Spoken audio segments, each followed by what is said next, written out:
Cette émission est rendue possible grâce aux patriotes qui soutiennent l'émission financièrement. Aujourd'hui, nous remercions Super Capote, Yvan, Cédric Paco, Jérôme Tilliez, Yvan Desjardins, Nicolas Chédaille, Hugo Gabignon et Arthur Kant. Si comme eux vous voulez soutenir l'émission, rendez-vous sur patreon.com/rdvtech. Bonjour à tous et bienvenue sur le Rendez-vous Tech, l'émission qui explore et qui vous résume de manière compréhensible toute l'actualité tech, internet et gadgets.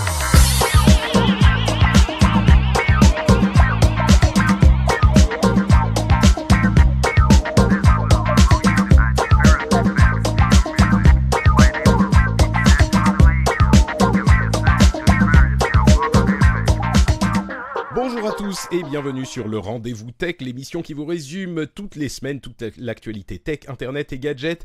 Je suis Patrick Béja et aujourd'hui je suis rejoint par 2/3 de l'équipe d'Upload. Alors 2/3 ou la moitié, puisque si je me compte aussi ou pas, je sais pas. Bref, on a Jérôme Kainborg et Cédric Bonnet. Comment allez-vous, messieurs ? Bonjour à tous. Ça va. c'est bien, vous parlez en même temps, c'est juste ce qu'il faut. Écoutez, d'abord, explication aux auditeurs. Si la qualité du son est moins bonne que d'habitude, c'est parce que j'ai dû m'exiler chez Jérôme Kainborg, étant donné que mon fils est malade et un petit peu hystérique, et donc c'était impossible d'enregistrer chez moi. Donc voilà, si la qualité est moins bonne, c'est pour ça. Je suis devenu un refuge d'exilés politiques, en fait. C'est ça. Mais si la qualité est meilleure que d'habitude, c'est parce que j'ai réussi à surmonter les difficultés du studio de Jérôme grâce à mon expertise audiophile, évidemment.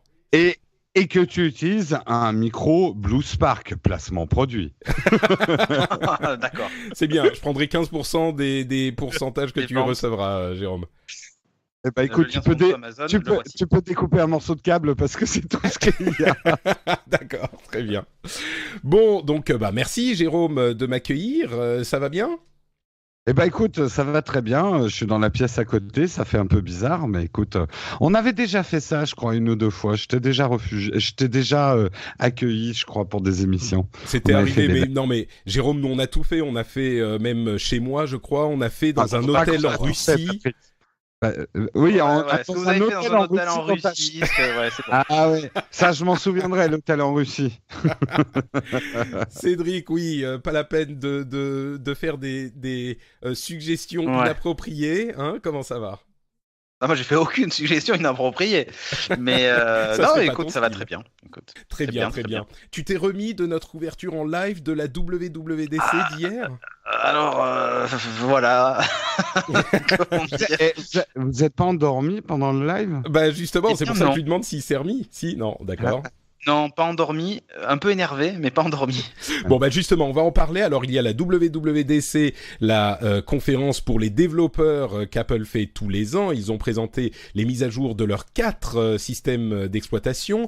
Il y a aussi des petites news sur Microsoft qui rachète GitHub. Il y a des lois sur le copyright qui sont en train d'être travaillées en Europe, qui sont un petit peu inquiétantes. Il y a des nouveautés du côté de Microsoft, de Google, enfin plein de petites choses. Mais l'essentiel de l'émission va bien sûr être le rapport sur la WWDC où Apple a présenté tout plein de choses. En quelques mots, on va pas déflorer tout le sujet, mais en quelques mots, Jérôme, qu'est-ce que tu as pensé de cette WWDC ? Et puis je vais donner la parole à Cédric après. C'était une vraie WWDC dans le sens où ça s'adressait surtout aux développeurs et pour l'utilisateur plus lambda ou technophile, c'était un peu, comment dire, soporifique par certains aspects.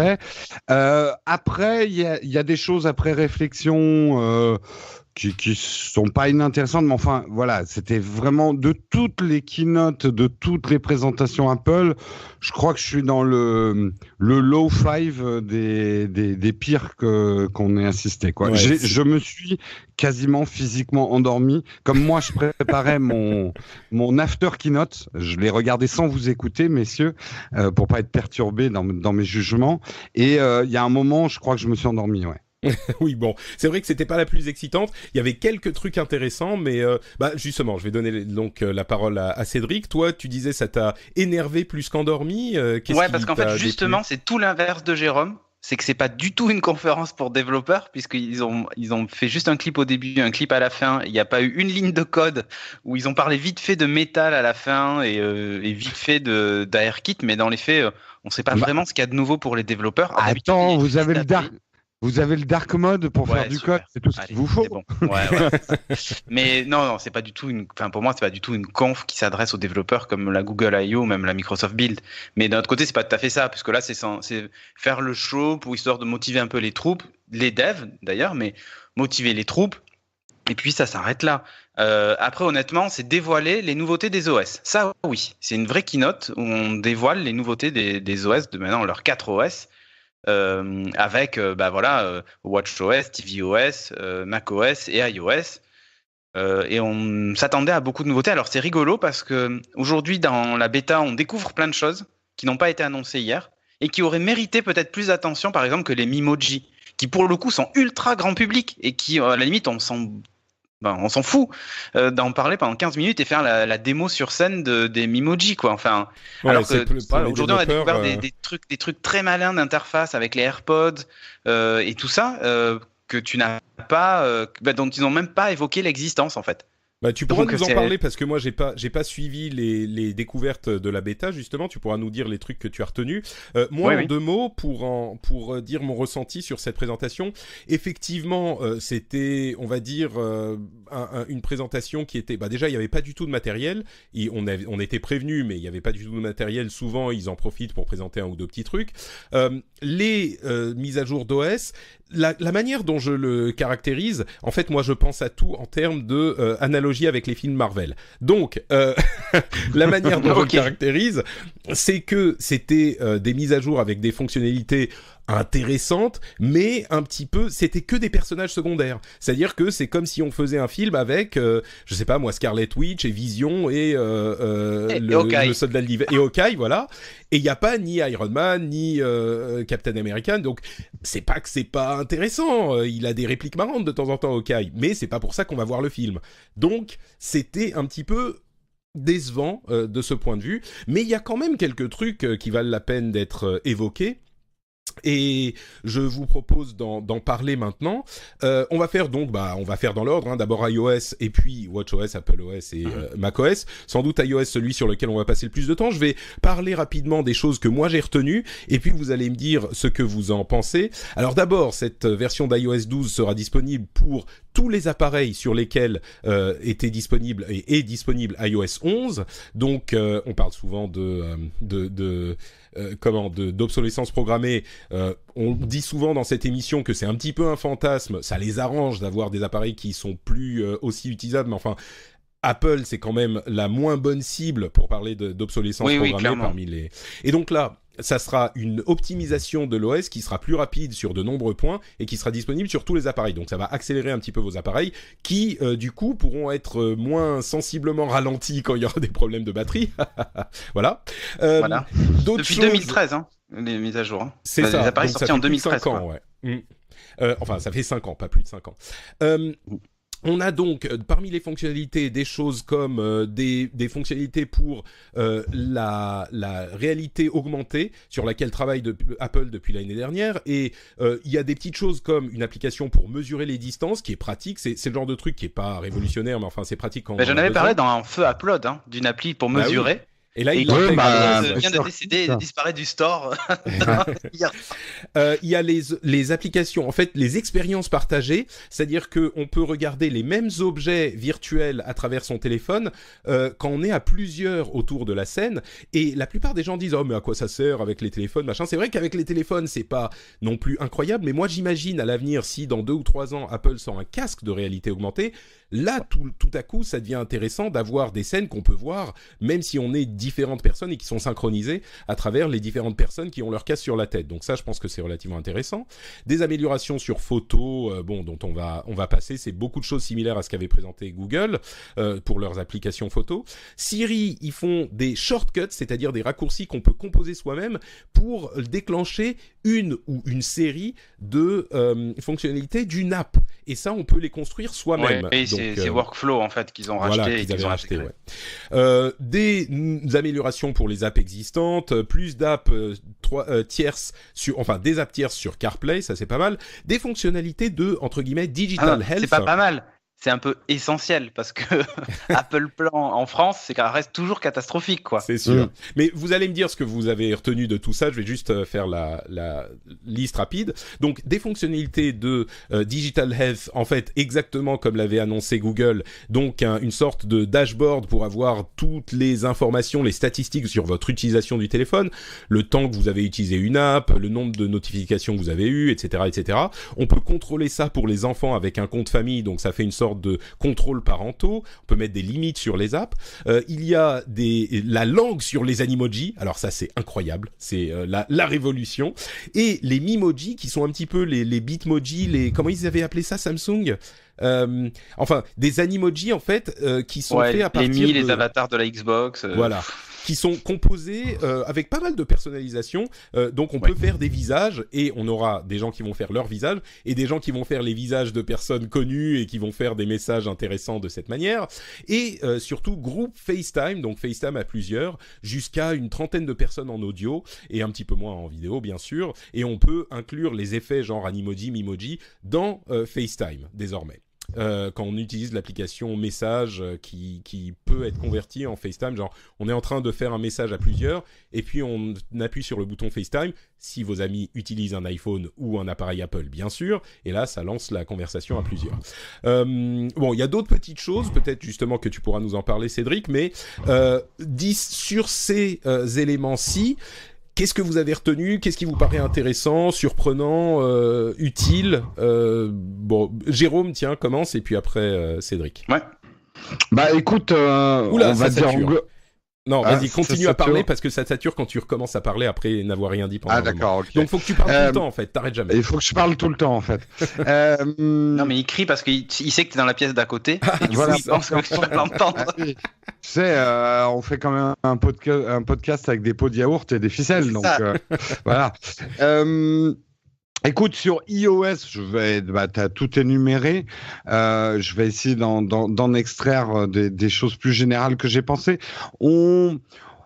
Ça poursuit tranquillement le petit chemin d'une certaine ouverture à la Apple. Le fait que maintenant, moi, je suis ravi, par exemple, que je puisse lier Siri à Citymapper.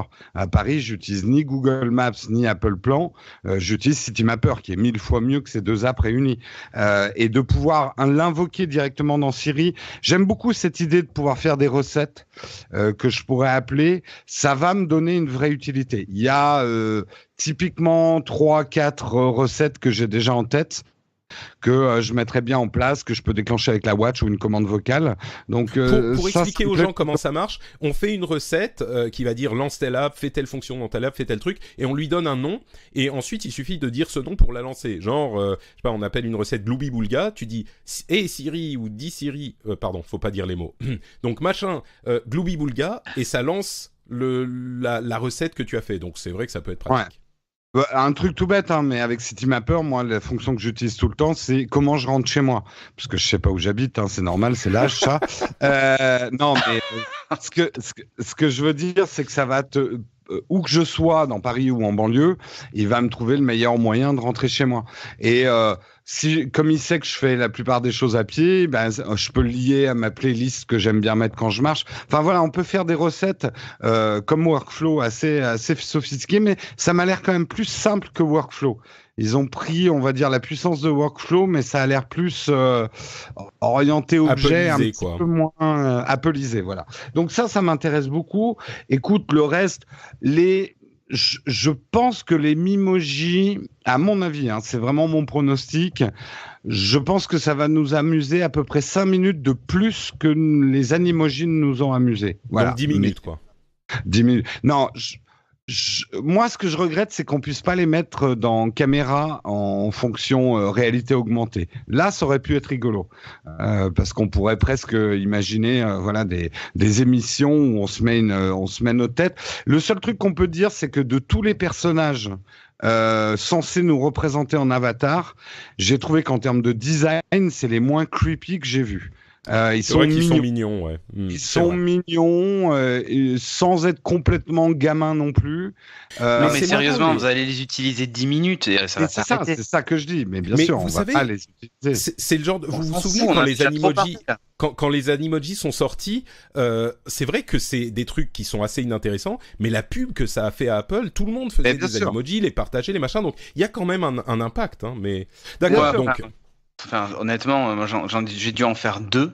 Bien sûr. J'ai arrêté. Non, mais avoue que tout le monde en parlait. C'était le truc. Ah, mais d'où ça vient? Comment tu l'as fait?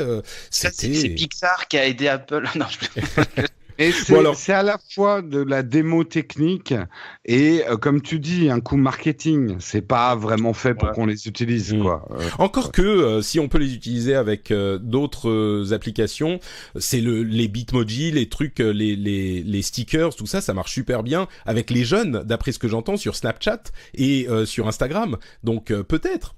Ouais, peut-être. Faut voir. Le fait qu'on puisse les utiliser en AR maintenant... vont peut-être leur donner un petit peu plus d'usage. Cédric, toi qui es quelqu'un d'un peu plus sérieux quand même, qu'est-ce que tu as retenu ? Oui, bien sûr, ça va de soi. Alors moi, surtout ce que j'ai retenu, c'est justement les Mimo... Non, je déconne. C'est qu'il n'y avait pas ma coiffure dans les Mimoji, étant donné que je n'ai pas de coiffure. Mais non, moi, ce que j'ai retenu sur iOS, c'est surtout les optimisations de perf. Ça, c'est vraiment cool. Et je pense aux utilisateurs d'iPhone 6 et même 5S, a priori, qui seraient compatibles, qui eux doivent galérer quelque chose de bien. C'est un truc qu'on n'a pas évoqué, mais pour tous les OS qui ont effectivement pas d'énormes fonctionnalités, je pense que, comme on en avait entendu parler, c'est clairement une volonté d'Apple de faire une mise à jour qui soit concentrée sur l'optimisation, parce que le rythme effréné qu'ils avaient ces dernières années avait mené à des retards dans la sortie des fonctionnalités. Ils avaient sorti des trucs en bêta qui marchaient à moitié. Enfin, vraiment, ils se sont dit, bon, on peut pas suivre ce rythme tous les ans avec des trucs incroyables. Donc là, c'est une année un peu plus calme, quoi. Ils ont pris le temps de nettoyer les trucs. Moi, j'ai retenu aussi le fait que Siri reste toujours con, quoi. Et on est obligé maintenant, comme Apple se retrouve face à... Enfin, après, c'est une stratégie. Hein. C'est-à-dire qu'eux, on dit, nous, on n'exploite pas les données, sauf celles présentes sur l'appareil qui utilise Siri. Et c'est louable, hein, tu vois. Mais le seul souci, c'est que du coup, cet assistant ne pourra jamais être aussi intelligent. Et quoique, parce que par exemple, il y a des trucs très très cons. Ce matin, avec mon OnePlus 6, j'étais arrêté à un feu. Alors tu vas me dire, il aurait pu détecter que j'étais en voiture, cet abruti, mais bon, il y avait un arrêt de tram à côté et je voyais les horaires du tram qui m'indiquaient dans 4 minutes passe le prochain tram avec le contexte. Et là, il n'y a pas besoin de données incroyables. Hein. Il y a ma position GPS, il y a les données de l'arrêt de tram. Le Siri est capable de me localiser localement à cet endroit-là et de comparer la position avec les arrêts de tram à côté et m'afficher le putain d'horaire de... Je crois que le problème de Siri, c'est clairement que leur équipe de développement d'intelligence artificielle et de machine learning et tout ça est pas aussi avancée que celle de Google. Certainement. Ou mais je trouve ça très dommage parce que honnêtement, après Apple est jamais vraiment dans le... J'allais dire dans les keywords. Il manquait que le mot blockchain sur certaines confs et encore même parce qu'ils ont été prononcés chez Google et chez Microsoft. Je crois qu'ils ont simplement pris du retard. Ils vont combler, j'espère, enfin pour eux, parce que clairement ils sont en retard. Ils vont essayer de combler le retard. Ça, c'est presque une autre fonctionnalité, cette histoire de shortcuts. T'allais dire. Non, mais bien sûr, mais en fait, pour moi, c'est un palliatif, c'est-à-dire c'est dire. Écoutez, regardez, chez les autres, vous pouvez dire d'accord, moteur de recherche, bonjour, hein, ce que je fais tous les matins, par exemple, et automatiquement, il va me dire quel est mon prochain. Il va me dire bonjour, Cédric. Aujourd'hui, vous avez prévu à midi le rendez-vous tech avec Patrick. Qui devrait être extrêmement agréable. Non, mais voilà, il va faire 18 degrés, machin et tout ça, tu vois. Et après il te dit voici les dernières infos et il allume ma télévision et il me met le dernier flash de France Info. Siri pourrait le faire, c'est pas ça le problème. Maintenant il peut le faire avec les shortcuts à la limite, tu vois. Maintenant tu peux le faire, mais ce que je veux dire c'est que ça vient pas d'Apple. C'est-à-dire qu'ils disent mais donne les outils, démerdez-vous. Si tu lisais, Tim Cook vient de donner une interview à CNN et tout ça, j'ai l'impression, et notamment avec iOS, un mot d'ordre chez Apple, c'est en gros, ce qu'on ne sait pas faire, parce qu'on ne peut pas collecter vos données trop personnelles, c'est qu'on vous donne le pouvoir. vous faites ce que vous voulez, mais ça va demander plus d'efforts, effectivement, que Google, qui va être beaucoup plus prédictif. Pas dans l'ADN d'Apple, mais ce qui n'est pas dans l'ADN d'Apple, exactement. C'est-à-dire que Apple nous a toujours pris par la main. Oui, et là, on se retrouve avec configure ton Siri. Okay. Oui, mais j'ai l'impression que la protection de nos données personnelles devient la priorité absolue d'Apple pour se différencier. Disons que, en fait, le truc, c'est que c'est un peu les deux. C'est-à-dire que, effectivement, c'est la priorité absolue, sans doute, d'Apple, et c'est tout à fait louable. Hein, tu vois, je dis pas qu'il faut donner toutes ces données, et je trouve ça même plutôt cool. Mais après, par contre, ça veut dire, en gros, faites un choix. C'est soit vous avez des assistants personnels qui forcément connaissent des choses de vous pour pouvoir être vraiment assistants, soit vous avez un abruti à qui il faut tout expliquer, mais c'est normal puisqu'en fait, il n'a pas vos données et puis il vous connaît pas en fait. Donc, j'ai hâte qu'on puisse le rebaptiser, que je puisse appeler Siri Stupido.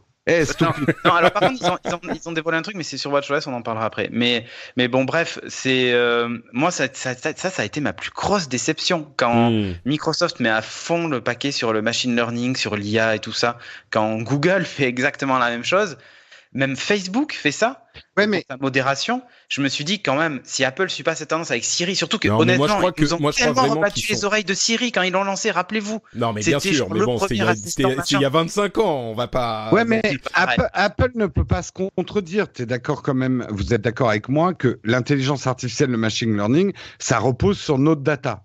Pas que, parce que honnêtement, il a fallu attendre 2 ans avant que ce putain de Siri sur Mac soit capable d'allumer une ampoule.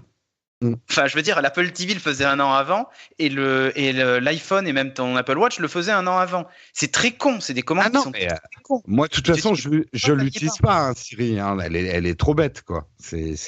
Pour moi, elle a aucun intérêt pour l'instant. Bon, avançons. Moi, je tiens quand même à dire que, à mon avis, ils travaillent évidemment sur le fait d'améliorer Siri. C'est juste qu'ils ont tellement de retard qu'ils sont pas prêts à donner quelque chose de potable encore. Donc, ils vont pas se dire Siri sera bête jusqu'à la fin des temps. Ils vont essayer de l'optimisation des perfs, c'est surtout ça qu'il faut retenir et reconnaître à iOS 12, quoi. C'est ça. D'accord. Donc rien d'autre de ton côté, Cédric ? Non, okay. Non. Tu veux qu'on parle de l'appli Stocks qui a été l'appli Voice Memo, l'appli Apple Books qui s'appelle plus iBooks, oui.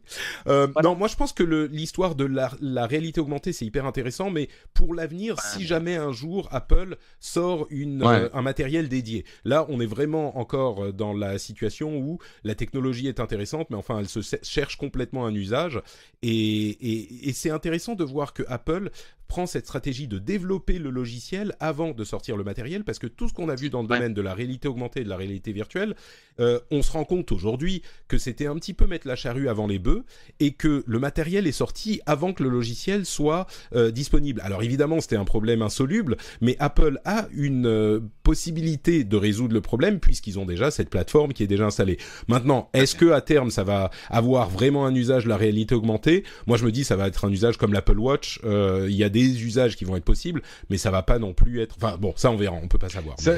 C'est intéressant qu'Apple aussi, tu vois, le fait de mettre Measure dans l'OS, c'est aujourd'hui, pour moi, personnellement, la seule application concrète de la réalité augmentée, mais elle est hyper utile. Là, je suis en situation de travaux en ce moment.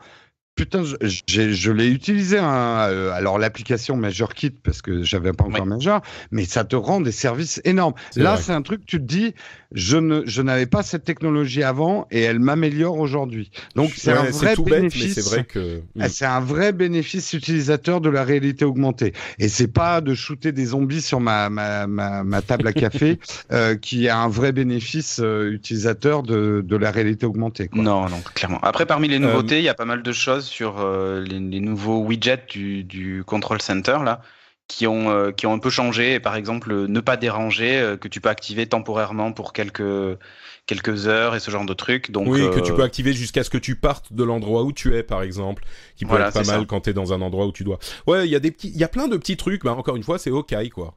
C'est le perso dont on se fout un peu, mais qui est quand même sympa s'il accompagne d'autres trucs plus gros. Pareil, Voilà. FaceTime Group, moi je me suis tout de suite dit, est-ce que ça peut servir pour les podcasts, machin, mais non, parce que tout le monde doit avoir un iPhone, enfin bon, bref. Parlons de WatchOS 5, qui a, WatchOS et tvOS, c'est très limité dans les améliorations. WatchOS, il y a des améliorations de l'app activité, donc il y a plus d'activités prises en compte, il y a des compétitions avec des amis, Avec il y des a l'app, badges.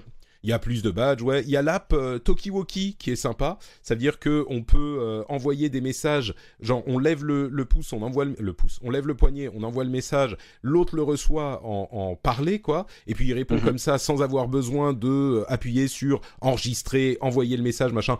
Ça peut être utile dans certaines situations. Il y a les raccourcis, les shortcuts de Siri qui sont disponibles aussi. Et du coup, sans avoir besoin de dire le mot-clé de déclenchement, puisqu'on lève le poignet là encore. Voilà, on lève le ça. poignet et on dit plus machin. Ouais, ça c'est pratique franchement. Tu lèves le poignet, tu dis Ah oui. gloubi-boulga et ça te fait ton truc. La podcast, hyper important, app podcast sur WatchOS, évidemment, la plus grosse mise à jour de WatchOS. Bon, plein d'autres trucs sur lesquels on peut passer. Entre parenthèses, WatchOS 5 ne sera pas disponible sur la toute première Apple Watch, donc celle que j'utilise encore, qui crache un peu ses poumons mais qui est encore utilisable. Et ça inclut, c'est marrant, ils ont fait la remarque sur 9 to 5 Mac, ça inclut les Apple Watch édition à $15,000, à 10 000, 15 000 euros. Donc voilà, super.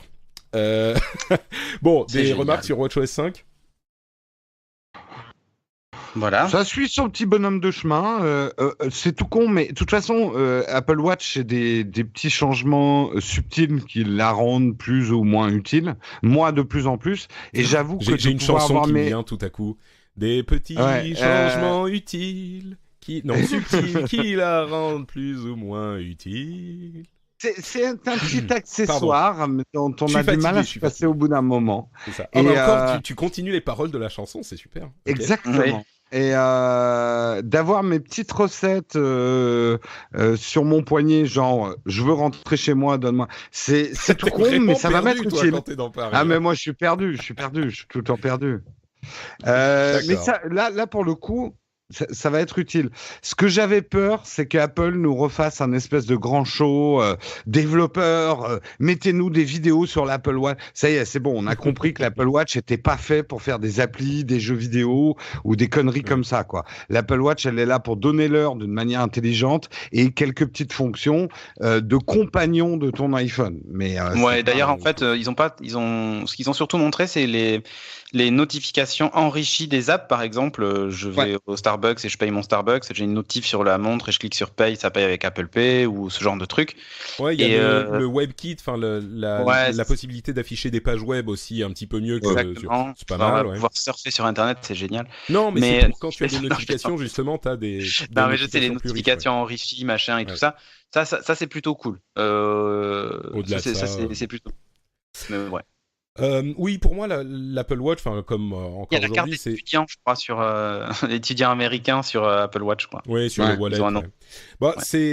On avait entendu qu'ils pourraient potentiellement ouvrir le NFC un petit peu plus sur l'iPhone et l'Apple Watch. Ça n'a pas été le cas, hein, donc bon, un petit peu décevant à ce niveau-là. Mais oui, l'Apple Watch, c'est un peu un petit couteau suisse. Le smartphone, c'est un gros couteau suisse, et l'Apple Watch, c'est un petit couteau suisse qui peut rendre des petits services. Moi, c'est tout con, mais j'ai commencé à me servir depuis que j'ai le bébé et que je veux pas réveiller en allumant la lumière, j'ai commencé à me servir de la fonction lampe torche de l'Apple Watch. C'est hyper pratique. J'ai pas mon téléphone avec moi, je fais tac, machin, lampe torche, et c'est... Enfin bon, bref, c'est des petits trucs vraiment minimes, quoi. Comment t'as dit ?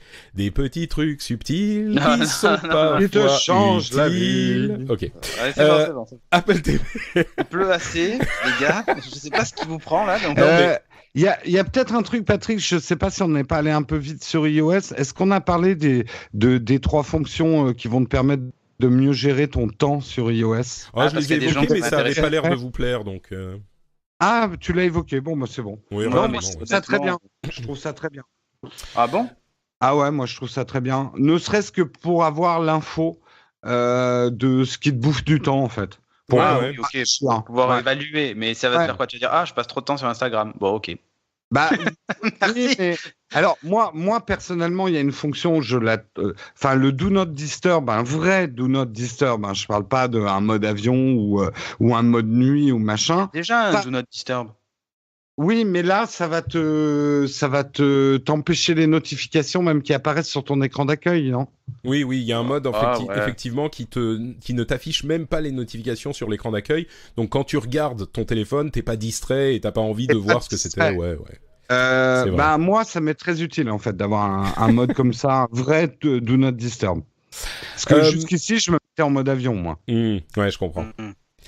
Donc Apple TV, mise à jour HDR, j'en connais que ça va faire sauter de joie, enfin s'ils ont une Apple TV. Donc HDR, il y aura le Dolby HDR et le HDR10, donc les deux modes HDR. C'est pour Dolby, pour les gens qui ont... Pardon, Dolby ? Oui, et le Dolby Atmos aussi. Voilà, et le Dolby Atmos aussi. C'est pour les gens qui ont des télévisions 4K, hein, donc c'est pas non plus encore hyper fréquent. Les histoires de se connecter à des apps tierces sans avoir même besoin de rentrer le mot de passe, mais c'est surtout aux États-Unis, ça j'imagine que ça va être zéro mis en place, sign-in. mais bon. Mais c'est à peu près tout pour l'Apple TV, donc vraiment pas grand-chose. Je pense qu'on peut passer, non ? Ouais, non, honnêtement, ouais. Et donc, le dernier gros morceau, c'est macOS Mojave, le désert voilà, du Mojave. Mojave. Non, c'est Mojave, je crois, c'est Mojave. Mojave, Bon. ouais, bah.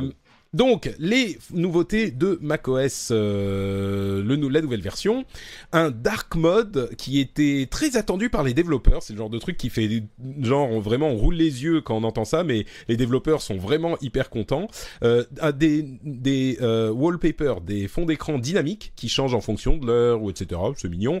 Mais les trucs plus importants, une nouvelle manière d'organiser les icônes sur son bureau en piles. En fait, qui peuvent s'organiser en piles selon différents critères. On peut même passer sur la pile pour voir les différents documents, passer la souris sur la pile pour voir les différents documents qui y sont, ça peut être assez sympa. Des applications news, action, voice memo, etc. et home sur le Mac, ce qui veut dire du coup que Cédric, l'application Home pourra peut-être être contrôlée par Siri depuis le Mac lui-même, ce qui est pas mal. Elle peut. Nouveaux settings nouveaux paramètres de vie privée. Les applications devront demander votre autorisation avant d'accéder à la caméra, au microphone, aux backups, aux fichiers, etc. Il y en avait déjà pour certaines fonctionnalités, mais là ils étendent ça. Des trucs assez sympas avec Continuity, donc l'ensemble de fonctionnalités qui permettent de lier le téléphone à l'ordinateur.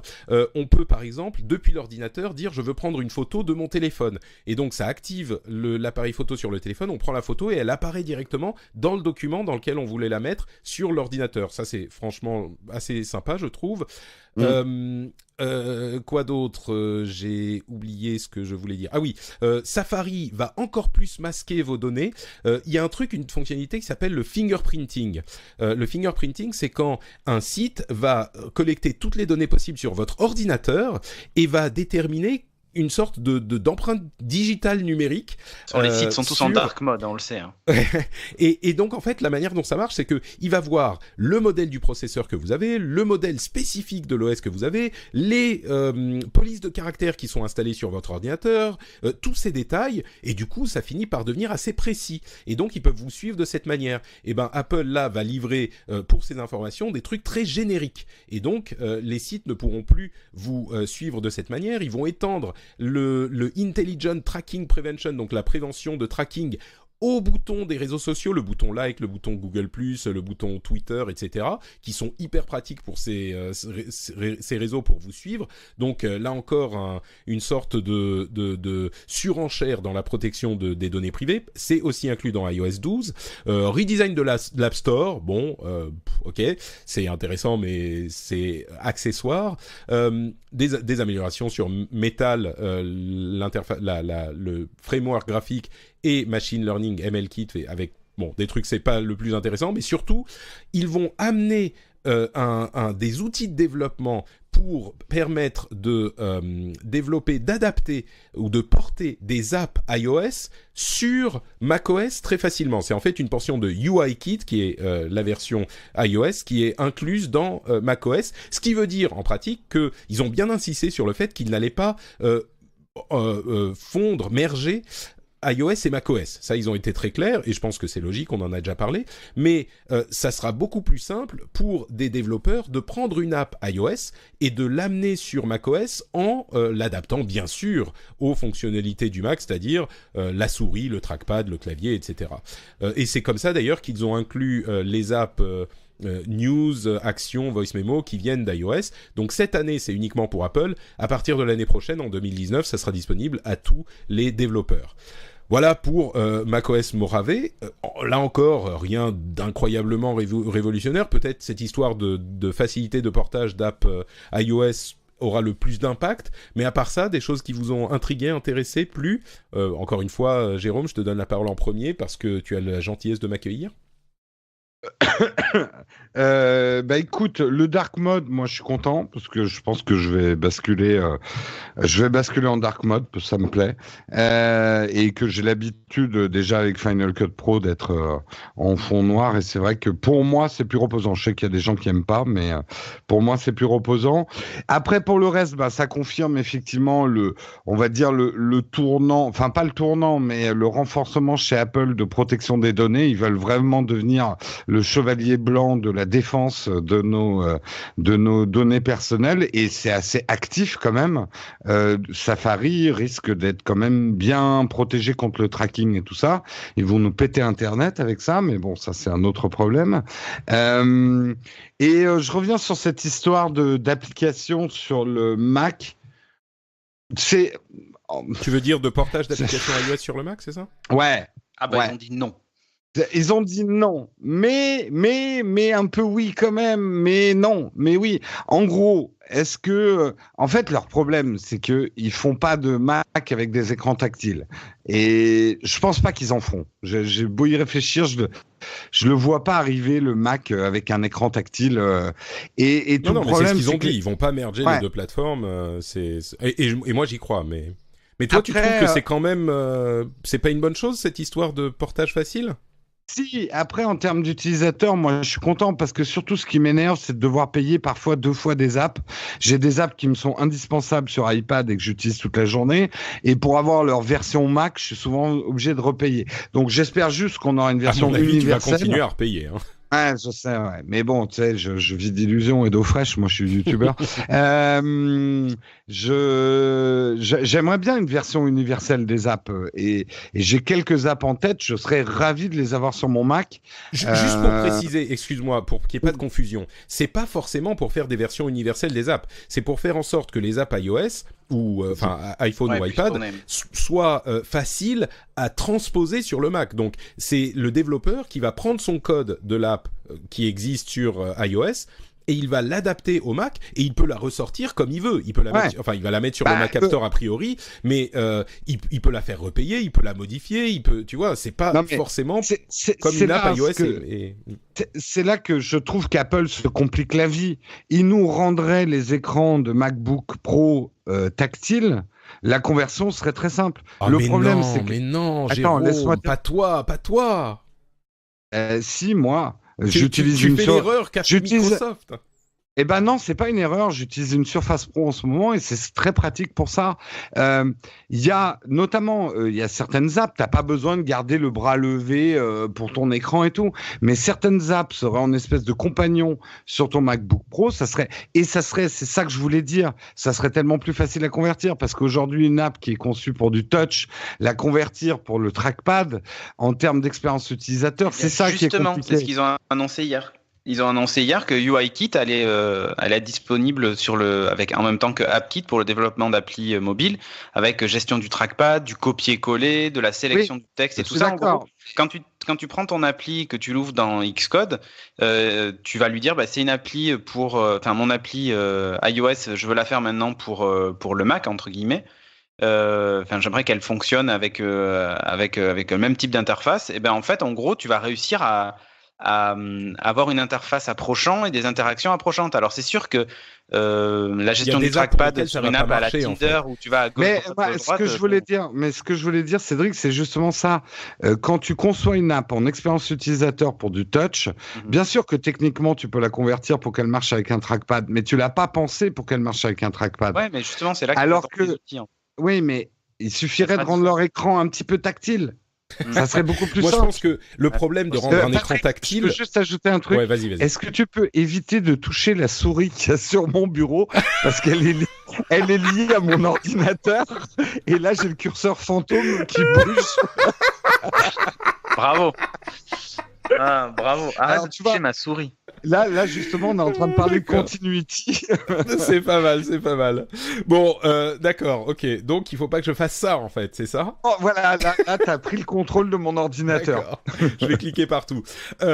Ouais, non, mais d'ailleurs, entre parenthèses, il y a des rumeurs sur un projet qui s'appelle le projet Stars d'Apple, qui serait un appareil à mi-chemin entre un appareil iOS et un Mac. Donc peut-être que tu auras cet appareil dont tu rêves, Bon, en plus, Jérôme. ce dont on parle, c'est pour le moment disponible que sur les applis Apple, puisqu'ils vont adapter leur appli d'air. On va le C'est voir, ça, hein, les- d'où leurs applis l'apparition d'abord. des sidebars. Hein. Mais je Je crois pense que c'est aussi lié à ça. Hein. Je crois que c'est un truc qui fonctionne dans, disons, 60 ou 70% des cas. Et effectivement, il y a des cas où ça va pas vraiment fonctionner, mais dans ce cas-là, a priori, ils la sortiront pas, l'app. Donc, Non. voilà. Mais Non, c'est non, quand même tout à fait. pratique et ça va repeupler un petit peu le Mac App Store très facilement. Pour moi, c'est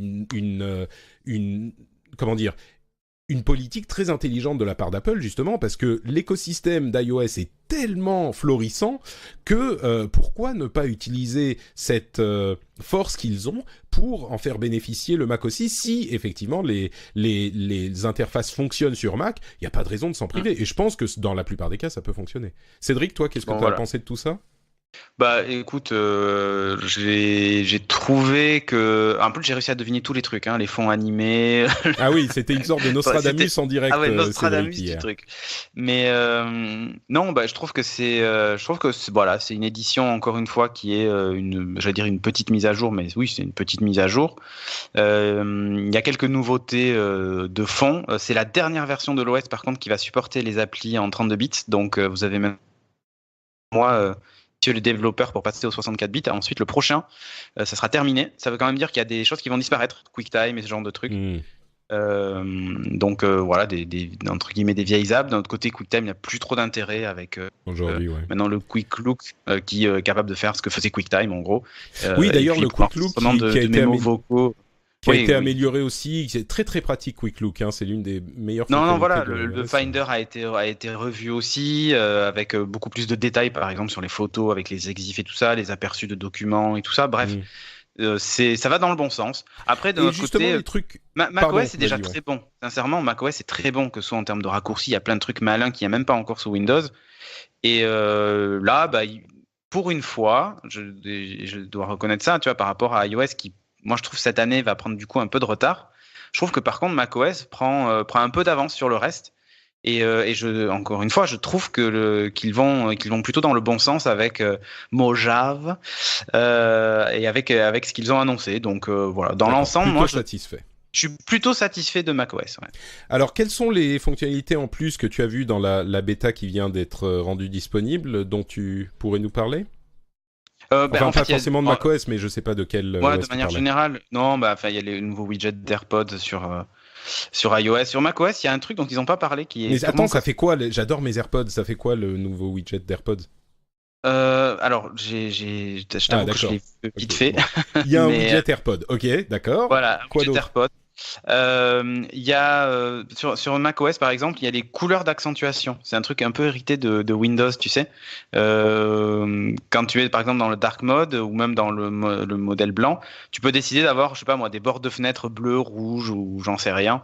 C'est que du cosmétique, mais voilà, c'est des petits trucs comme ça qu'ils n'ont pas montré alors qu'ils ont passé 10 heures sur d'autres fonctionnalités. Le coût du 32, la fin du 32 bits, mine de rien, c'est quand même pour moi, Important, ouais. Bah, pour les c'est développeurs, important. ouais. Enfin, ouais, pour on a une conf développeur. Hein. Ils ont parlé beaucoup de métal aussi. Honnêtement, j'arrive pas à comprendre.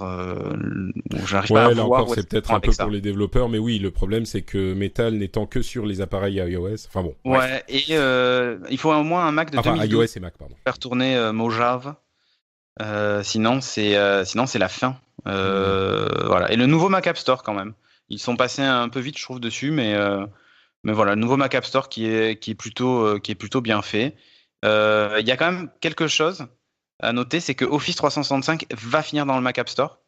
Ouais. C'était pas le Et cas. Adobe Alors Creative Cloud et aussi. Adobe- et Adobe ouais. aussi, Lightroom, Ouais. ouais, qui Ouais, est, donc, mais enfin, ça montre que, bah, tu sais, on dit voilà, bientôt c'est la fin du comment ça s'appelle du 32 bits, mais on sait que chez Apple, ils ont aussi une volonté un peu comme chez Microsoft de te forcer un peu la main pour passer par l'App Store.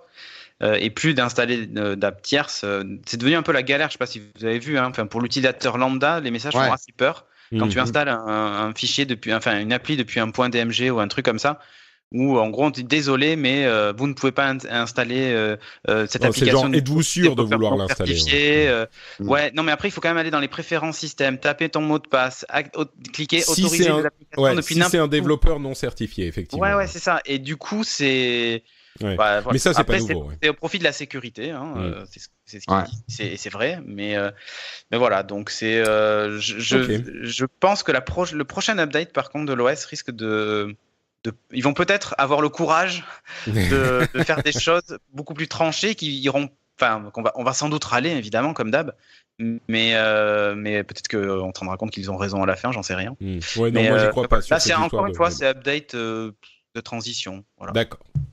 Très bien. Eh ben, écoutez, merci à tous les deux pour votre aide dans cette analyse approfondie et sérieuse de toutes ces annonces de la WWDC. On va avancer et parler d'autres sujets qu'Apple. Mais avant ça, j'aimerais prendre une toute petite minute pour remercier les auditeurs qui choisissent de soutenir l'émission.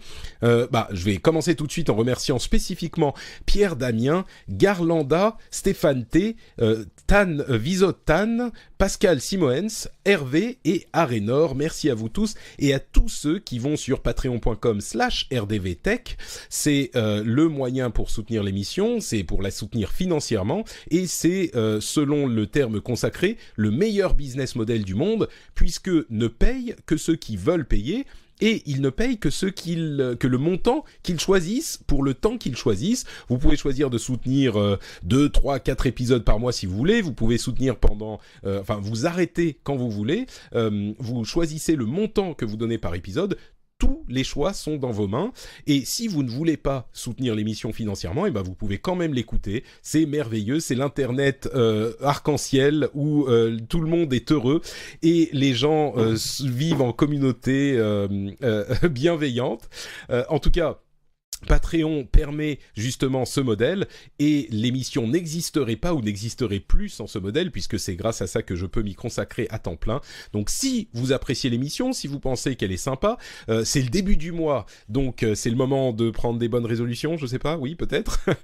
Et si vous y pensiez depuis un moment et puis vous avez jamais vraiment le temps, allez sur le lien qui est disponible dans les notes de l'émission, vous créez votre compte en vraiment 2 minutes, montre en main depuis votre mobile, c'est possible, et vous pouvez contribuer à l'émission. Donc si vous hésitiez, n'hésitez plus, c'est le moment. Merci à tous ceux qui le font déjà. Et on continue donc avec... J'ai un truc quand même. Parce qu'il y a un truc dont on n'a pas parlé parce que forcément ils l'annoncent pas pendant une keynote, mais ils ont mis à jour leur nouvelle guideline pour les développeurs. Et hier on a parlé rapidement de Steam Link, mais en fait maintenant ils ont carrément rajouté une guideline dedans qui dit que il est interdit de publier sur l'App Store des applications qui font du remote mirroring d'appli ou de PC permettant l'achat d'applications qui sont pas disponibles depuis ce truc-là. Donc par exemple, Shadow, Shadow c'est fini. J'ai pensé à Jérôme a priori. Shadow c'est pas bon ça. Tout de suite oublié, c'est plus dans les guidelines. Donc à moins qu'ils trouvent un moyen détourné, mais là c'est mort pour eux. Je pense que chez Shadow ils ont eu des sueurs froides. Ouais, chez Shadow, c'est pas une bonne nouvelle ça. Mais pourtant, ils avaient l'air d'avoir. Il avait fait une déclaration sur Steam Link. Ah oui, non, mais ça a été revu. Non, mais donc, non. Donc, bon, effectivement, dommage, mais on va voir comment ça évolue. A priori, ça interdit les applications du type Steam Link, Shadow, tout ça. Ouais. Bon, on passera sur Android. Hein. C'est bien possible. Et oui, je sais même pas comment ça va marcher enfin, le problème c'est, il y a plein de questions qui se posent pour les apps de mirroring, pour les trucs genre TeamViewer, etc. parce qu'on est censé, selon les guidelines, ne le faire que sur un réseau local. Enfin bon, bref, c'est hyper compliqué. Ah oui, c'est tellement bordélique. C'est très restrictif. GitHub a été racheté par Microsoft pour 7,5 milliards de dollars. C'est marrant parce que Microsoft se met à acheter pas mal de choses et à les opérer indépendamment, ou presque indépendamment. On a vu Skype, il y a LinkedIn, maintenant il y a GitHub, il y en a d'autres bien sûr. GitHub, c'est une plateforme qui est utile aux développeurs pour déposer leurs projets et mettre à jour leurs projets et suivre leurs projets de développement, donc le code, tout simplement. Et on oublie souvent que GitHub est une société parce que ils autorisent l'utilisation de leurs services gratuitement pour les projets open source. Donc ils sont très aimés de la communauté open source, qui du coup, on s'en doute, n'est pas hyper amoureuse de Microsoft. Peut-être un peu par une image un peu vieillotte de Microsoft, parce que c'est plus le Microsoft d'il y a 20 ans. Aujourd'hui, c'est un peu surprenant, mais Microsoft contribue à l'open source 2 fois plus que la grande société suivante, genre 2 fois plus que Google en nombre de développeurs qui font des commits. Bon, c'est un petit peu spécifique, mais ils sont vraiment volontaires sur l'open source. Maintenant, est-ce que ça veut dire qu'ils vont mettre par terre GitHub ou le ruiner ou pas ? On sait pas, mais en tout cas, ils ont racheté GitHub. Je sais pas s'il y a énormément de choses à dire sur le sujet, mais c'était une news importante pour l'industrie, donc il fallait le mentionner. Bah, ouais. Ce qui peut peut-être inquiéter aussi, c'est que jusqu'ici, c'était indépendant et que tout le monde l'utilisait pour développer, même les concurrents de Microsoft. Ça peut leur faire se poser des questions, quoi. C'est sûr. Des nouvelles sur le copyright en Europe, dans l'Union européenne. Il y a une loi qui est en train d'être développée. Non, pas établie, pas développée. Il y a un autre terme qui est en train d'être discuté. Pas adopté encore. On est dans les premières étapes. On est à 1 ou 2 ans de l'adoption. Mais elle est en train d'être élaborée, voilà, c'est le terme que je cherchais. Et Julia Reda, qui se bat beaucoup pour la liberté sur Internet, qui est donc une des députées européennes, très proche de l'Internet, du libre, etc. Elle a publié sur son blog une sorte de mise en garde assez vociférante, j'ai envie de dire, mais quand on voit ce qu'il y a comme problème potentiel, c'est assez inquiétant. Je vais parler que d'une seule de ces mises à jour, qui est la plus visible, du droit d'auteur, et c'est une fonctionnalité, enfin, un droit, une interdiction, sur l'utilisation de snippets, c'est-à-dire les extraits d'articles ou de contenus. C'est-à-dire que normalement, jusqu'à maintenant, on avait un droit d'utilisation raisonnable, en quelque sorte, de une petite partie d'un article, si on voulait faire... c'est un droit de citation, en fait. On pouvait raisonnablement, si on est Google, par exemple, mettre, on va dire, 3 lignes d'un article sans avoir à payer de droit d'auteur. Et le problème de l'internet et de sa vitesse et du fait qu'on lit un gros titre et puis on passe à la suite, ça fait que les éditeurs de sites web et surtout la presse a l'impression, à tort ou à raison, je sais pas moi, j'aurais plutôt tendance à penser à tort, mais bon, que ça leur pose des problèmes parce que les gens vont lire le gros titre et puis ne pas lire l'article lui-même. Et du coup, ils vont pas aller sur le site et le moteur de recherche utilise leur contenu, donc le titre, qui est considéré comme du contenu par les titres de presse, utilise le contenu gratuitement. Donc, l'un des éléments de cette nouvelle loi de droit d'auteur dirait que on n'a pas le droit d'utiliser d'extraits sans payer de droit d'auteur à l'auteur de cet extrait. Et le problème, c'est que l'extrait, on définit pas sa taille, ça peut être en théorie, alors on pousse un petit peu le bouchon, mais en théorie, un titre, et en théorie même une URL, parce que souvent, dans l'URL, il y a le titre qui est inclus dans l'URL de l'article. Et donc, ça pourrait mettre vraiment à mal la possibilité plein de possibilités. On parle évidemment des moteurs de recherche, mais il est essentiel de pouvoir citer des choses sur Internet pour que c'est même plus une question d'Internet, pour que la société fonctionne. Donc ensuite on va vous dire oui mais non, on va pas aller attaquer n'importe qui, des publications machin, mais une fois que cette possibilité est dans le droit, ça peut poser des gros problèmes et des effets primaires problématiques et des effets secondaires très problématiques aussi. Donc il faudra continuer à suivre ça, mais enfin moi j'avoue que cette histoire d'extraits, de snippets, c'est alors en théorie c'est uniquement pour les agrégateurs, mais je sais pas, moi je trouve ça c'est un petit peu essayer de faire rentrer un carré dans un trou rond. C'est pas comme ça que fonctionne l'internet, quoi. Il faut trouver une autre solution, faut se démerder, surtout que les agrégateurs, ils envoient du trafic vers les titres de presse en question. Donc c'est cette histoire qui revient toujours et que la presse ne comprend pas. Donc je sais pas. Moi, je suis très inquiet sur ce sujet spécifique. Oh, pareil.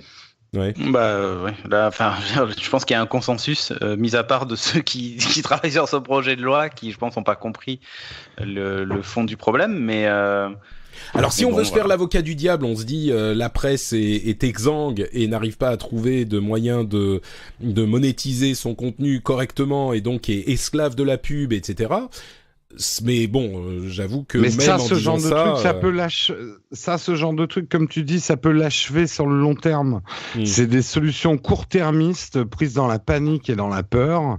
Euh, je sens un problème de fond. Moi, je suis 100% la protection des ayants droit pour un certain nombre de choses. Mais aujourd'hui, la contre-réaction des ayants droit qui, avec ce truc, on s'est fait piller. Ils ont trop de pouvoir aujourd'hui sur Internet. L'équilibre est rompu. Et des choses importantes comme la liberté d'expression sont aussi. Il n'y a pas que le modèle économique. Si tu n'as plus le droit de citer, de prendre des extraits, tu n'as plus le droit, même en termes de liberté d'expression, c'est pas bon, quoi. Ouais, alors ils vont te répondre, c'est juste pour les agrégateurs, c'est pour que Google, qui nous vole notre contenu, puisse plus continuer à le faire sans payer. Et peut-être qu'il suffira de payer un petit peu pour... Bon, on verra comment ça évolue. Moi, je crois que c'est une porte dangereuse à ouvrir, mais... Voilà, j'essaye de me faire souvent l'avocat du diable. Là, j'ai un petit peu de mal, mais je vous ai quand même donné les quelques petits arguments que vous donnerait la presse. Bon, bref, avançons, on verra comment ça continue à évoluer. Le Google serait en train de préparer un Pixel 3 et un Pixel 3 XL pour cet automne. Alors, on ne sait pas s'ils seront disponibles en France pour ce coup-ci, mais le XL aurait comment s'appelle le notch en français? À chaque fois, j'oublie. Une moustache, La mono-sourcil, la frange, la frange, voilà. Sur le et c'est marrant parce que enfin ça fait même pas un an quand l'iPhone 10 est sorti, tout le monde s'en moquait. Et aujourd'hui, on voit que les téléphones à frange arrivent par dizaines. le Mi Mix 2S, il est quand même beau, hein, sans frange. Ah, quand même. Mais elle est où la caméra du coup? Elle est en bas, en fait, c'est la caméra trou de nez, tu sais. Ah oui, d'accord, oui. Bon, je sais pas si c'est la bonne Mais solution. il y a mais il y a un mode où du coup tu peux retourner le téléphone et l'avoir en haut. Bah, pourquoi ils C'est l'ont pas malin. fait avec la caméra en haut du coup? Et parce qu'en fait, ils trouvaient que c'est beaucoup mieux d'avoir une bande noire en bas plutôt que en haut du D'accord, téléphone. ouais, pourquoi C'était pas. moins disgracieux. Voilà. Bon, Microsoft, on a souvent tendance à oublier Microsoft dans les GAFA. On a souvent tendance à dire GAFA. Alors, comme on l'a fait remarquer sur Twitter, peut-être que moi Ils je sont dis bien contents GAFAM. qu'on les oublie, je pense. Hein. Ah, peut-être, oui, c'est possible. C'est parce qu'on en parle rarement de façon positive des GAFA. C'est vrai, c'est Et donc, vrai. du coup, je pense qu'ils sont Ils contents étaient d'être contents Internet chez qu'on oublie. Microsoft. Eh ben, écoutez, figurez-vous que ils ont en fait, ils ont une capitalisation boursière qui, depuis quelques jours, est plus élevée qu'Alphabet. Alors Alphabet, pour ceux qui suivent pas, c'est la compagnie parente de Google. Et c'est assez surprenant parce qu'on a vraiment tendance à penser que oui, bon, il y a les quelques gros et puis Microsoft, ils sont pas mauvais, mais enfin, ils sont quand même en dessous. Alors bien sûr, la capitalisation ils sont boursière, morts, ça hein, veut pas on tout se dire. dit. Ouais, mais c'est ça, on a l'impression qu'ils sont presque morts, qu'ils sont machin, mais le Microsoft de Satya Nadella, bon, ils étaient déjà gros avant, et d'ailleurs, ils avaient déjà été au-dessus de Google avant, mais ils sont jamais descendus si bas que ça. Encore une fois, c'est que la capitalisation boursière, ça veut pas tout dire, et ça veut dire que peut-être même pas grand-chose. Mais enfin si, ça veut dire quand même, à mon sens, beaucoup de choses. Et ils sont passés au-dessus d'Alphabet. C'est vraiment un truc, si on m'avait demandé la capitalisation boursière de Microsoft par rapport à Alphabet, j'aurais dit, je sais pas, enfin, 2/3, quelque chose comme ça. Non, ils sont au-dessus. Donc, Et tant qu'on parle de capitalisation boursière, Netflix vaut plus que Walt Disney. Rendez-vous compte. Enfin, vaut plus. C'était jeudi, je sais pas si ça se trouve, ça descend et ça remonte, mais Walt Disney, enfin, c'est quand même Disney, Netflix, Pixar, enfin, c'est pas un petit morceau, hein. Netflix vaut plus en capitalisation boursière. Alors, ça évoque aussi le potentiel de la société, toujours la capitalisation boursière. Ouais. Oui, c'est... En Toi fait, c'est des... qui est un expert de la bourse dont les conseils sont à Bien suivre sûr, bien sûr. absolument, Jérôme. Je suis le mec chiant juste avant la météo. Ah, Voilà. Ouais. Mais alors, ouais, Euh, bon, c'est... En fait, la capitalisation boursière, c'est c'est pas que la valeur que ça peut représenter dans le futur, il y a un côté pari. Donc, ça me surprend pas que Netflix a une capitalisation supérieure à Disney parce que c'est le pari de certains analystes de dire dans 10 ans, Netflix sera plus gros que Disney. Voilà, c'est ça. Mais aujourd'hui, c'est quand même, non. Ça ne veut pas dire aujourd'hui que Netflix fait plus d'argent que Disney. C'est ça qu'il faut bien comprendre dans la notion de capitalisation boursière, en fait. Bien sûr. C'est un peu un pronostic, la capitalisation. Un peu irrationnel. Je sais pas si je dirais irrationnel quand même. Mais... Non. Parfois, attends, quand tu regardes la capitalisation boursière de Facebook ou Snapchat, il a quand même raison. Il y a un côté très dans la bourse, c'est un mélange de mathématiciens et d'hystériques en fait. Ouais, c'est ça. C'est un peu ça. Donc ils vont parfois te justifier des mouvements très hystériques par des grandes règles de calcul. Mais même moi qui suis nul en maths, tu te dis, mais attends, là, tu es en train de m'expliquer que la courbe devait obligatoirement faire ça parce que là, il y a un angle à 40, machin et tout. Mais c'est un peu comme l'horoscope, tu sais. Ça aurait été une autre courbe, ça aurait pu me faire une démo pareille. Enfin, ouais. Disons que la bourse, c'est pas parce que tu analyses les chiffres que tu es sûr de gagner. C'est en train de changer. Les maths prennent de plus en plus de pouvoir à la bourse et il y a de moins en moins de place pour le flair. Mais le flair continue à avoir quand même son mot à dire. En tout cas, Netflix a presque doublé de capitalisation boursière depuis le début de l'année. Donc voilà, on en tire les conclusions qu'on veut. Essential, vous vous souvenez, cette société d'Andy Rubin qui avait fait le Essential Phone il y a quoi ? C'était il y a un an à peine. Eux, ils n'ont pas doublé en capitalisation. Oui, non, vraiment pas. Ils seraient visiblement en cours de recherche d'un acquisiteur, un acquéreur, voilà, c'est comme ça qu'on dit en français. D'un acquéreur, ils ont arrêté les développements sur un nouveau téléphone. Alors, c'est des rumeurs, mais bon, ça sent pas bon pour Essential. Oh, je sais pas si on a d'autres choses à dire sur ce téléphone ou sur cette société que ce qu'on a déjà dit. C'est le premier téléphone à mini notch en fait, puisque rappelez-vous, c'est lui qui a un peu inauguré le fait d'avoir un écran avec la caméra à l'intérieur, quoi. Ouais, il avait une larme en fait qui préfigurait de son destin, c'est ça. On va dire une moustache qui était à la mode dans les années 40, quoi. Ou chez les acteurs porno. 45 quoi. Mais non, mais c'est ça, 39-45 en Allemagne. Voilà, c'est surprenant, je sais pas, mais c'est significatif parce que c'est Andy Rubin. Andy Rubin, l'une des personnes qui était à l'origine d'Android et qui a longtemps été chez Google à la tête d'Android. C'est pour ça que c'est aussi frappant qu'il soit maintenant un an après son annonce, en train de chercher à vendre la société, quoi. Donc, c'est normal, ça a été un peu un four dans le sens où déjà le nombre de marchés touchés était minimum. Hein. Faut dire ce qui est. Le téléphone n'était pas disponible partout, alors que pourtant il avait de belles promesses en céramique, plus costaud que les autres. Enfin voilà, honnêtement, c'était un très bon téléphone. Et parfois ça suffit pas. Son plus gros défaut, ça a été d'être pas disponible en fait. C'est bête, hein. Mais après, c'est une marque qui est pas connue, mais comme le OnePlus au début, tu vois. Ouais, mais comment tu fais pour... Il était pas très bon en photo, non plus. Mine de rien, ça c'est un argument pour pas mal de gens. C'est vrai. Ouais, enfin, pas très bon, ça veut pas dire qu'il était complètement nul pour Madame Michu, tu vois. Je suis bien d'accord. Mais il était un peu cher. C'est le problème. Le OnePlus, il offrait des performances surprenantes pour son prix. Essential, il était quand même très cher. Ils ont baissé de prix assez vite. Donc, c'était une approche qui était peut-être un petit peu ambitieuse, on va dire, pour une société qui se lançait, qui avait peut-être pas la capacité de production nécessaire pour arriver à des niveaux suffisants pour être rentable assez vite, quoi. WeThings est effectivement revendu à l'un de ses fondateurs. On en avait parlé, c'était des rumeurs jusqu'à il y a peu de temps.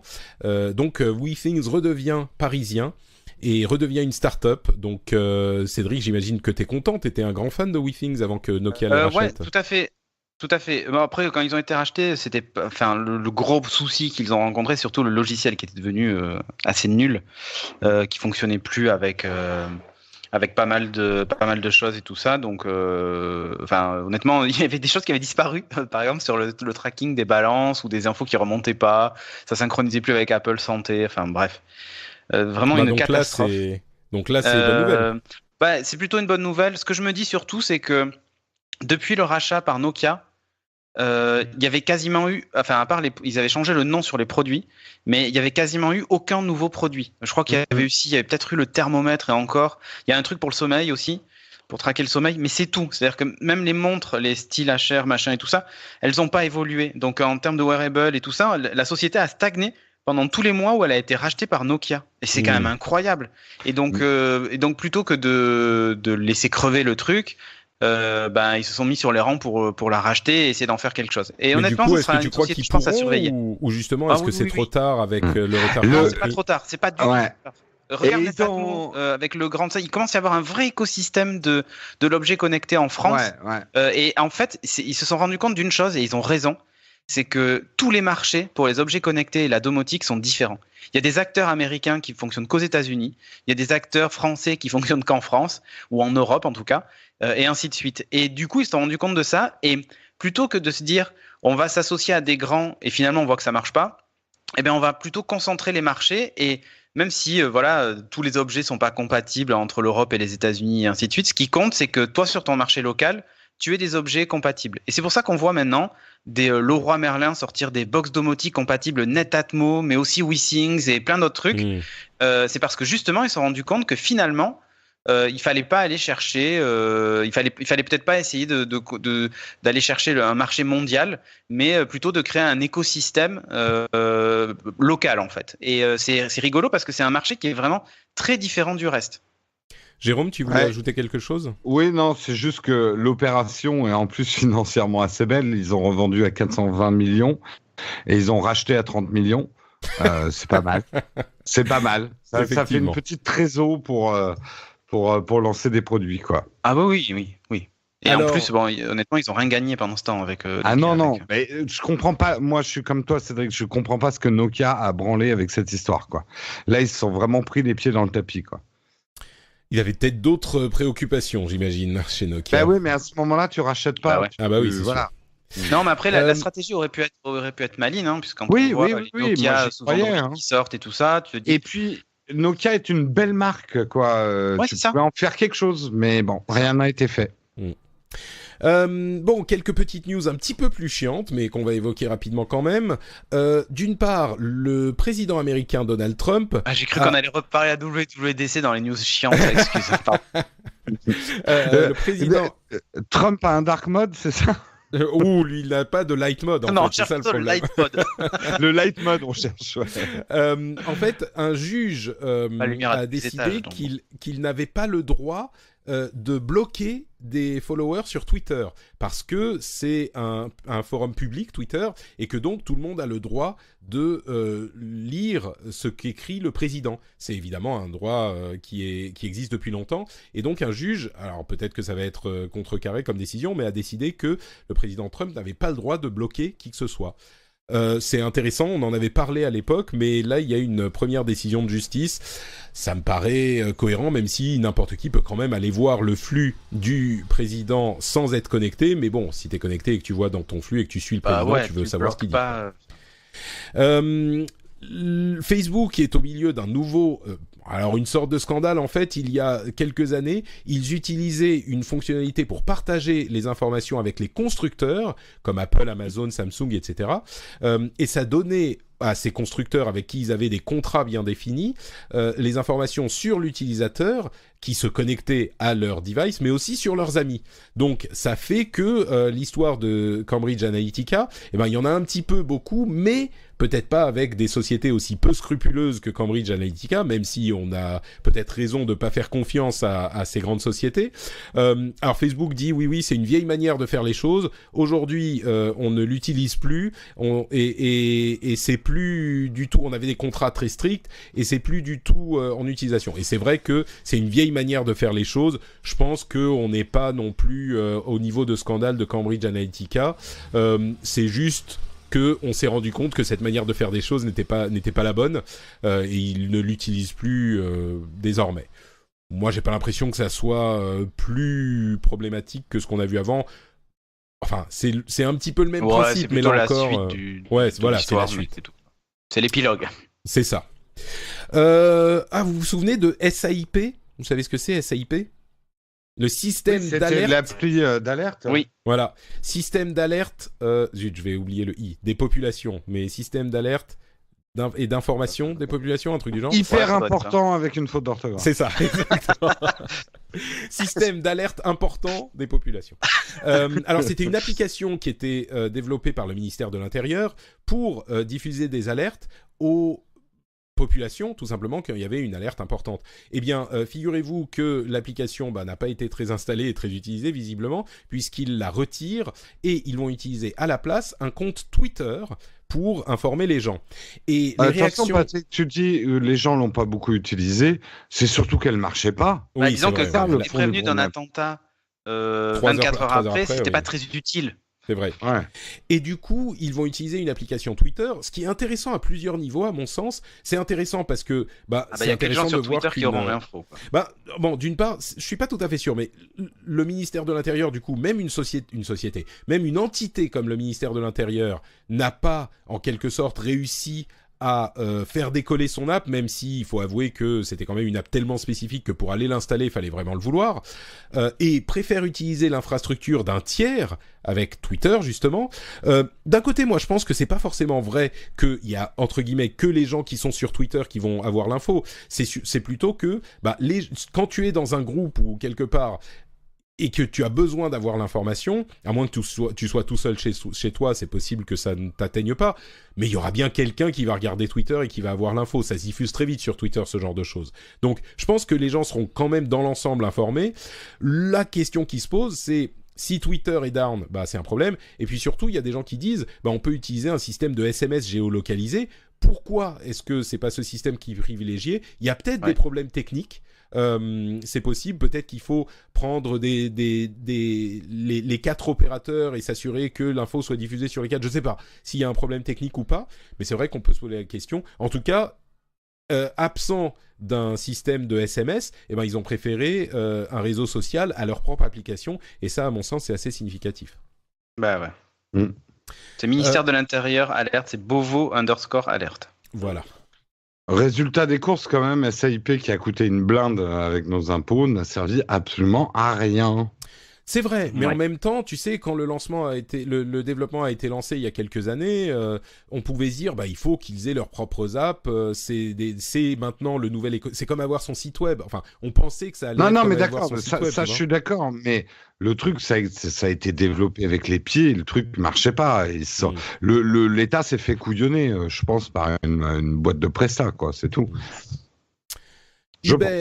Uber lance un service d'appel de taxi au Japon. Alors c'est au Japon, mais c'est incroyable. C'est intéressant quand même ça. Ça va coûter cher pour faire venir le taxi quand même. On sait pas. Ah.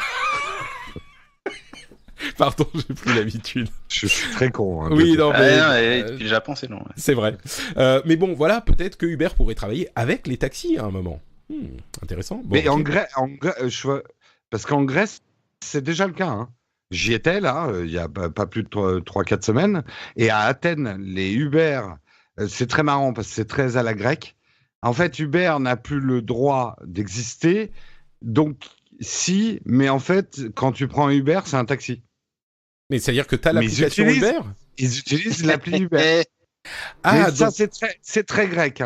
Non, mais ça peut vouloir dire que les taxis s'inscrivent sur Uber, mais sauf ils ont les licences, ils ont les trucs, tu vois, c'est ça le problème. C'est le problème qui. Oui, et les GTC n'ont plus droit à Uber en fait. Mais c'est parce qu'ils n'ont pas de licence de taxi. Ça veut dire qu'il y a que les taxis qui peuvent utiliser l'application Uber. Mais là, c'est un petit peu différent. On utilise l'application Uber pour appeler des taxis, et on a aussi les voitures Uber qui sont disponibles également, d'après ce que je comprends de D'accord, ils mélangent tout. Tiens, une série de chiffres sur l'utilisation de l'Internet chez les adolescents. Alors, 85 aux États-Unis, bien sûr, c'est de ça qu'on parle, c'est Pew Research. 85% d'entre eux utilisent YouTube, 72% Instagram, 69% Snapchat et seulement 51% utilisent Facebook. Eh ouais, Facebook, c'est pour les vieux. Ah mais grave. Ouais, on est d'accord. Ah, je suis d'accord. De plus en plus. Je comprends rien à Snapchat, toujours. Toujours pas. Mais bon, 72% Instagram, 69% Snapchat. C'est en baisse même chez les adolescents.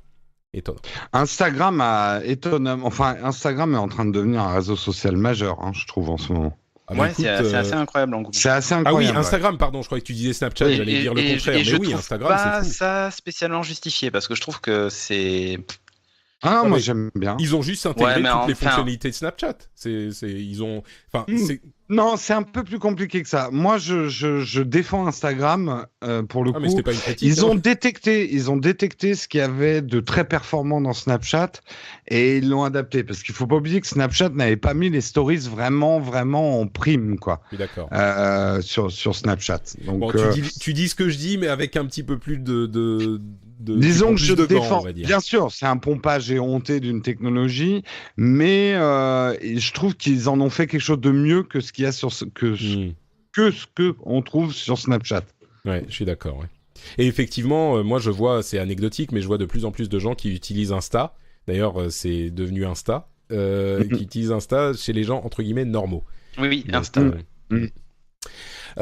bon, et Il devrait se dernière renommer news, Insta. Hein, ça. il devrait. Dernière news, je vais vous épargner le passage de Zuckerberg devant le Parlement européen, tout ça que j'ai suivi encore en direct, qui était Merci. un format un petit peu bizarre. Ah mais tiens, entre parenthèses, j'ai vu une vidéo de Facebook faite par Facebook sur la manière dont ils combattent les fake news. C'est hyper intéressant. Il y a la manière dont ils celui du considèrent. Times. Moi, c'est sur Wired que j'ai vu Wired, l'article. et c'est le. Est-ce que c'est le centre ah non, c'est les fake news, tu dis. Oui. Parce que moi, j'ai vu un centre en Allemagne là pour lutter contre la propagande nazie, entre autres, Oui. et les images choquantes sur Facebook. C'est un truc incroyable aussi, ce Mais reportage. on se rend pas compte à quel point il y a des questions de recherche presque fondamentales qui sont hyper compliquées à résoudre. Il y a un passage dans lequel ils décrivent les différents types de news qui sont fake ou pas. Enfin, il y a un axe. Est-ce que c'est vrai ou pas, et un axe avec l'intention. Est-ce que l'intention est de mentir, de tromper, ou est-ce que c'est juste une erreur? C'est ça. Et du coup, ça fait différents types de trucs. Il y a des éléments où les fake news, c'est juste des gens qui sont trompés, qui diffusent un truc qui est faux. Il y a des éléments où c'est de la propagande. Il y a des éléments où c'est des hoax, des trucs qui sont artificiellement inventés pour tromper les gens, et chacun de ces trucs doit être traité différemment. Donc, enfin, c'est pas pour excuser Facebook, mais c'était hyper intéressant de voir à quel point c'est complexe de résoudre ces problèmes au niveau, simplement, même, pas juste qui bannir et comment les bannir, et les bannir assez vite, mais juste comment décider quoi faire sur quel compte. C'était hyper intéressant. Bref, donc ça, on va pas en parler, mais on va parler de notre sauveur à tous, Elon Musk, qui a tweeté il y a quelques jours de ça, une intention de créer un site où le public pourrait noter la vérité des articles et traquer la crédibilité des journalistes, des publications, des sites, etc. Et il disait, je pense, l'appeler Pravda. Alors peut-être qu'il plaisantait, mais je me dis, c'est peut-être le genre de truc, alors c'est pas une idée nouvelle du tout, hein, mais je me dis, c'est peut-être le genre de truc que si Elon Musk le fait, ça aurait suffisamment de poids derrière lui, parce que tout le monde va l'utiliser, pour devenir quelque chose d'utilisable. Moi, je me dis, ça pourrait être pas mal, non? Un truc de notation. Ah, moi, je serais 100% pour, hein. C'est vrai? Ouais. Non, t'as oui, l'air, je sais pas, Moi, Vas-y, pardon. Non, mais enfin, pourquoi pas, hein, mais ça va être floudé par les fans de tel et tel camp, et qui vont. Ouais. J'ai vraiment très peur de ça, et quand on voit comment s'en sort Wikipédia, alors c'est très fermé finalement, et donc il y a l'illusion que tout le monde peut participer. Et finalement, pas tant que ça. Enfin, c'est. Oh bah, ça dépend des articles. En général, à moins que ça soit des articles controversés, tout le monde peut participer. Ce que je veux dire, c'est que là, l'intention est bonne, mais j'ai l'impression qu'une fois heurté à la réalité, il va se rendre compte que les choses sont pas si simples que ça. Ouais. Et il y a plein de gens qui essayent de faire ces trucs. Le public va essayer on va se retrouver avec. Ça sera une partie peut-être du public, des gens sélectionnés, mais déjà, tu vois, si tu sélectionnes des gens ou tu autorises qu'une certaine partie de la population, c'est plus le même projet. Ouais, non, mais là, l'idée, c'était de laisser tout le monde l'utiliser. En gros, la nature sauvage d'Internet, quoi. 4chan, le retour, laisse tomber. Là où je suis d'accord là où je suis d'accord avec Cédric, c'est que la masse de gens se plaint de la qualité de contenu, mais est incapable de faire la moindre action. Enfin, Et puis voilà, et puis ils faut pas se leurrer, hein. ils soutiennent rien. Après, moi, quand je dis que je suis 100% pour, c'est plutôt pour dire il faut qu'on sauve le vrai métier de journaliste. Les journalistes vont pas être remplacés par des blogueurs, des youtubeurs. Tu veux dire pour IA. distinguer les vrais journalistes, entre guillemets, Exa- des gens et qui moi, viennent... Ouais. Je pense que le boulet au pied des journalistes aujourd'hui, en fait, c'est les titres de presse.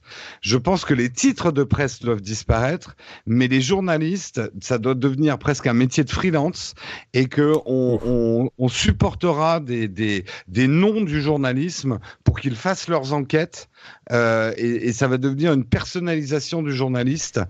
Mais plus j'y réfléchis, plus je me dis il faut C'est un peu qu'on ambitieux, garde. t'es un peu extrême comme. Je suis d'accord avec ton idée du journalisme, je pense mais qu'il faut ils ont vraiment besoin garder, d'une structure derrière. Hein, mais...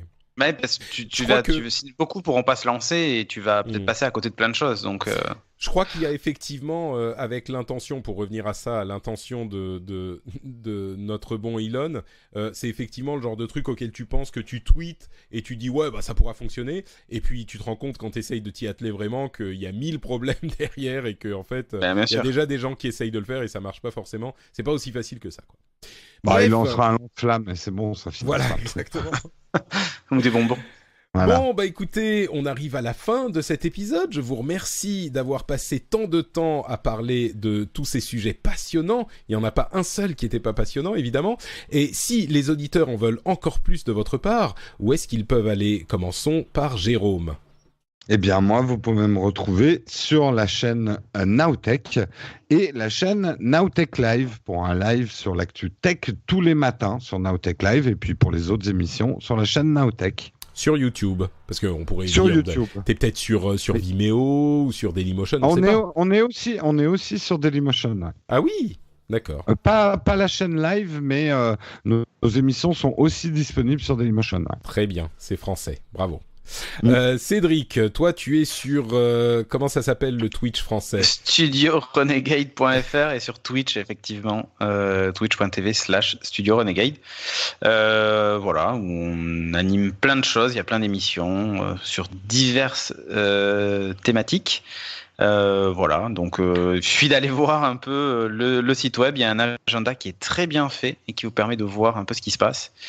On a commenté la keynote par exemple hier. On est plus orienté sur le live et finalement peu sur le replay, même s'il y a des chaînes YouTube pour les différentes émissions. Mais voilà. Donc sinon, donc vous me retrouvez le mercredi soir, du coup, à 20h. Voilà, pendant 2 heures, j'anime Beats avec Christophe, voilà, chez Studio Renegade, où on parle de high-tech, entre autres. Voilà. Super, merci beaucoup. Pour ma part, c'est Note Patrick sur Twitter, Facebook et Insta. Vous voyez, maintenant je fais partie des jeunes. Et vous pouvez retrouver. Tu fais des émission. stories, Patrick? Est-ce que tu fais des stories? J'en ai fait genre 3 dans ma vie. Moi, j'en ai fait une. Ah, bravo. Et c'était genre la semaine dernière, quoi. Moi, j'en fais. Là, je m'y mets de plus en plus. Hein. Ouais, moi, ce qui me gêne en cool. fait avec les stories, c'est qu'on n'a pas de feedback. C'est ça qui me dérange. Moi, j'aime bien quand. Bah, au contraire, moi, j'adore. Ouais. Moi, Mais c'est Bonessé02 hein, sur Insta, si vous voulez me suivre. Ce que j'adore dans les réseaux sociaux, c'est justement pouvoir entendre ce qu'en pensent les gens, avoir des retours des auditeurs, etc. Du coup, avec les stories, on envoie son truc à la mer et il y a personne qui répond, donc ça. En fait, si Oui, mais ça te fait un message privé, c'est nul. oui, mais tu peux voir aussi les gens que tu n'as pas acceptés, tu peux lire leurs messages. En fait, dans Insta. Je te montrerai, Patrick. D'accord, ok. Un mais truc de jeune. t'as une photo de Sonia et moi sur ton mur? Oui, enfin c'est la photo que tu m'avais envoyée. Hein, mais oui. Parce que là, les gens ils vont croire que je fais du fétichisme. Non, mais je découvre des trucs. C'est une photo qu'on avait envoyée du Japon. Oui, on était c'était Takayama, ça. Ah, ça me fait très plaisir. Moi, on m'envoie une photo, je la jette pas à la poubelle. Hein. Non, j'espère. c'est très. Ah, d'accord. Toutes les photos que j'ai envoyées de moi, de légèrement dénudé et tout, j'espère que tu les regardes. Ah, mais bien sûr, celles-là, évidemment. Elles sont sur dans ma chambre. Je les regarde. Très bien. Voilà. Dans la chambre du petits pour qu'ils dorment bien. Oh mon Dieu, quelle horreur. Bon, il est temps que cette émission se termine. Donc, vous pouvez retrouver l'émission sur frenchspin.fr. Vous pouvez également aller commenter si on a dit des bêtises, venir nous corriger.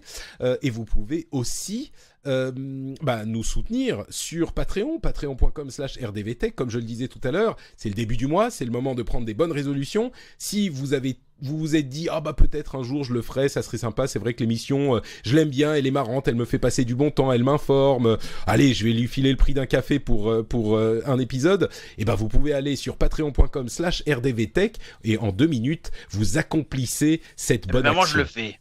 Et voilà, merci Cédric. Et, $10, tu vois, je suis comme ça moi. $10 Ah mais je suis émerveillé. Et d'ailleurs, Jérôme aussi. Moi, donc merci, Jérôme. je t'ai débloqué. Je savais même pas que j'avais bloqué le truc. Enfin, non, j'avais bloqué à 2 émissions par mois. Là, là, tu peux en faire une tous les jours. Ah, super. Prends l'oseille. Merci beaucoup, Jérôme.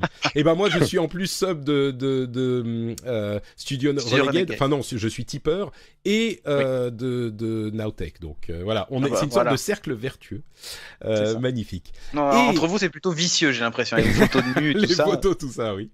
Attends, je voulais dire d'autres. Des récompenses pour les paliers, quoi. Et la photo dédicacée de Patrick nu. Ah là. Bon, comme je le disais, il est temps que cette émission se termine. N'oubliez pas que vous pouvez suivre le rendez-vous jeu. Si vous aimez les jeux vidéo, il y a l'E3 qui arrive, qui est la grande kermesse, la grande fête du jeu vidéo annuel. Et il y aura énormément d'annonces, énormément d'informations. Et ça sera couvert dans son intégralité sur le rendez-vous jeu. Donc vous pouvez chercher sur votre app de podcast le rendez-vous jeu.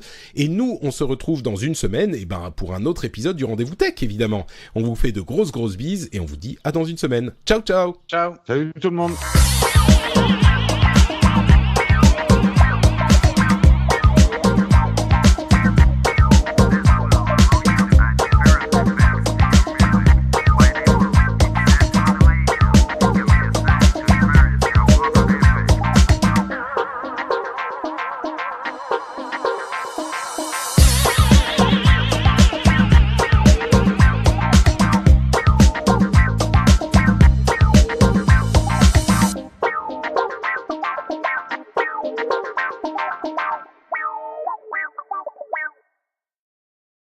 Bon, allez, je vais quitter Skype et du coup faire le montage pendant que Jérôme enlève chacun de ses vêtements peu à peu. Je vais préparer le déjeuner, je vais mettre le tablier. Très bien.